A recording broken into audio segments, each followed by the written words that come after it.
হুম, আমি আগে ঠান্ডায় বাবা ছেলে ফুটবল খেলা হচ্ছে। ও গুড। হ্যাঁ আবার রাফি শট। ও আস্তে। গুড।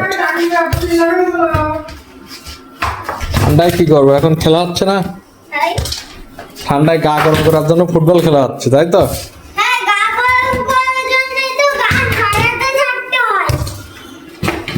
হ্যাঁ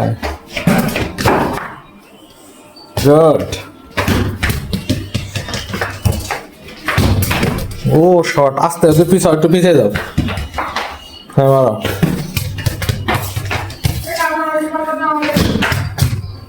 গুড। ও শট। এবার থেকে পার্কে সব এই শট দেওয়া, ঠিক আছে? এই শট দেওয়া মনে থাকবে। ধন্যবাদ সবাইকে।